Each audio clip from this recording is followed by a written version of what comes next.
కానీ వన్స్ ఇన్‌ఫ్లుయెన్సర్‌గా మనం కంటిన్యూ అయినా కూడా ఆర్ యూట్యూబర్‌గా ఉన్నా కూడా మీరు ప్రీవియస్‌గా కొన్ని సంవత్సరాలు తమిళలో గాని, ఇంటర్నెట్‌లో గాని వెబ్ సీరీస్‌లు చేసినప్పుడు కూడా పెద్ద ఎక్కువ సినిమా ఆపర్చునిటీస్ రాలేదు.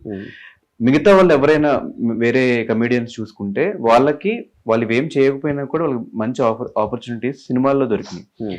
ఇంత మంచి ఆర్టిస్ట్ అయినా కూడా వీటి వల్ల ఏమన్నా మెయిన్ ట్రాక్‌ని వెళ్ళకపోతున్నా అనే మైండ్ సెట్ ఏమన్నా వచ్చిందా? లేదు బ్రో అసల. వీటి వల్ల సినిమా ఆపర్చునిటీస్ తగ్గుతున్నాయేమో అంటే యూట్యూబ్‌లో కనిపించే వాళ్ళు, సీరియల్‌లో కనిపించే వాళ్ళకి ఆపర్చునిటీ చాలా తక్కువ ఉంటాయని చెప్పి అంటూ ఉంటారు కదా!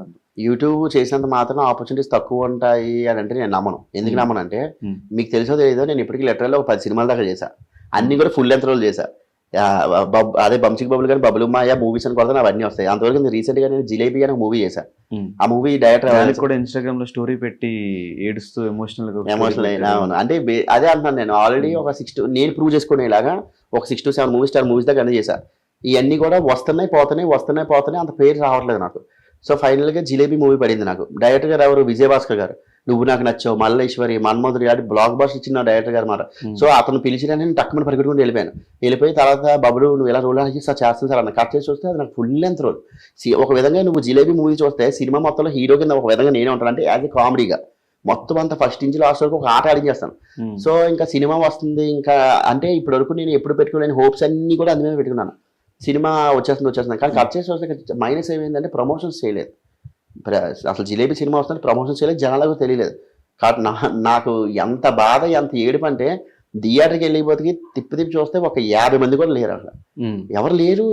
అన్ని మూవీస్ అన్ని థియేటర్స్ ఖాళీగా ఉన్నాయి. ఉన్న థియేటర్లు కూడా తీసేవారంట. జనాలు రావట్లేదు. చాలా చాలా చాలా బాధ వచ్చింది. ఆ డిప్రెషన్ నుంచి నేను బయటకు రావడానికి నాకు 2 months పట్టింది.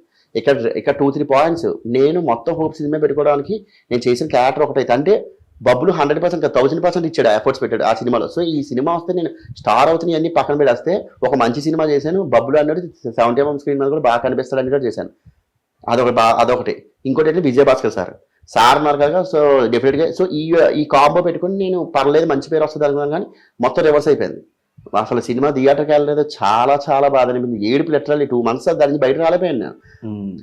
ఇంతకాలం సినిమా కోసం వెయిట్ చేశాను. రాకరా ఒక మంచి సినిమా పడింది, అది కూడా ఫుల్ లెంత్ రోల్ పడింది, అది విజయభాస్కర్ గారు అంటే జస్ట్ ఇమాజిన్ నా హోప్ ఎలా ఉంటుందో చెప్పి నాకు ఎంత ఆనందంగా ఉంటుంది. అమ్మయ్యా బోలేరా బాబు అట్లీస్ట్ ఇప్పటి నుంచి జనాలకు తెలుస్తుంది. జనాలకు కాదు ముందు ఇండస్ట్రీ తెలుస్తారు. నాకు ఆఫీస్ ఆడడం కోసం ఇండస్ట్రీ డైరెక్టర్లు తెలుస్తారు, దాని నుంచి పిలుస్తారు.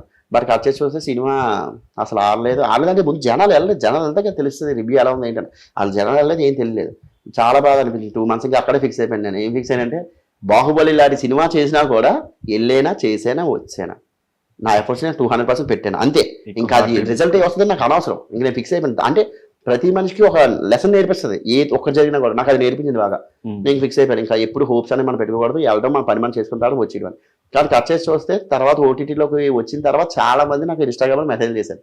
అలా జిలేబీ సినిమా చూసాను, చాలా బాగుంది. జిలేబీ సినిమా చూసాను, ఆహాలో చాలా బాగుంది అని. అప్పుడు నాకు చిన్న తెలియని ఆనందం. అంటే ఈ బాధ నుంచి కొంచెం పోలే అట్లీస్ట్ జనాలకి రీచ్ అయింది కదా అని చెప్పి. సో దానివల్ల కొంచెం హ్యాపీ అనిపించింది. కానీ ఈ మధ్యకాలం సినిమాలు చూస్తుంటే ఎక్కువ మంది కమెడియన్స్ అందరూ కూడా జబర్దస్త్ నుంచి వచ్చిన వాళ్ళే. జబర్దస్త్ నుంచి వెళ్ళి అక్కడ కూడా ఒక ట్రైల్ వేసి అక్కడి నుంచి వెళ్దామని ఏమన్నా ఆ డైరెక్షన్ లో ఆలోచించలేదు? లేదు. నాకు స్టేజ్ షోస్ అంటే భయం బ్రో. నాకు స్టేజ్ షోస్ అంటే నాకు చాలా భయం. అందుకనే స్టార్టింగ్ డేస్ లో కూడా నాకు ఆఫర్స్ వచ్చాయి. ఎందుకంటే కామెడీ చేస్తే కమెడియన్కి అక్కడ స్కోప్ ఎక్కువ ఉంటుంది కదా. చాలా మంది దగ్గర నుంచి నాకు జబర్దస్త్, శ్రీదేవి రామకి కంపెనీ ఆఫర్స్ వచ్చాయి. కాకపోతే నేను వెళ్ళడానికి భయపడ్డాను. అంటే ఇప్పుడు యూట్యూబ్ ఉన్నది, జనాల దగ్గర ఉంటున్నాను, ఒరిజినల్ కంటెంట్ చేస్తున్నాను. ఎందుకంటే అక్కడున్న యాక్టింగ్ వేరు, ఇక్కడున్న యాక్టింగ్ వేరు. సో దానివల్ల భయంతో నేను వెళ్ళలేదు. అండ్ వన్ మోర్ థింగ్ నేను అనుకున్నాను కానీ ఇక్కడ మంచి పేరు వచ్చింది. అది కాకుండా చెప్తాను కదా సినిమా ఆఫర్లు వస్తున్నాయి, చిన్నవో పెద్దవో ఒకటొకటి వస్తున్నాయి, చేసుకుంటూ వెళ్తున్నాను. కాకపోతే నాకు అవి వర్కౌట్ అవ్వట్లేదు. అందువల్ల నేను ఇంకా యాజ్ ఎ యూట్యూబర్గా ఇంకెలా ఉన్నాను నేను. నమ్ముతావు ఏదో ఒక రోజు మనకి ఒక టైం వస్తుంది, ఆ టైం వరకు వెయిట్ చేయాలి అని? 200%, 1000% నేను నమ్ముతా. నేను పెట్టే ఎఫర్ట్స్ రైట్, నేను ఇచ్చే కంటెంట్ రైట్, జనాల యాక్సెప్టెన్సీ రైట్, టైం. ఆ టైం వచ్చింది అంటే ఎవడు ఆపలేడు, ఎంత దూరం దూసుకెళ్ళిపోతాడు. ఆ టైం వస్తుందని నాకు బాగా తెలుసు. వెయిట్ చేస్తా అంతే.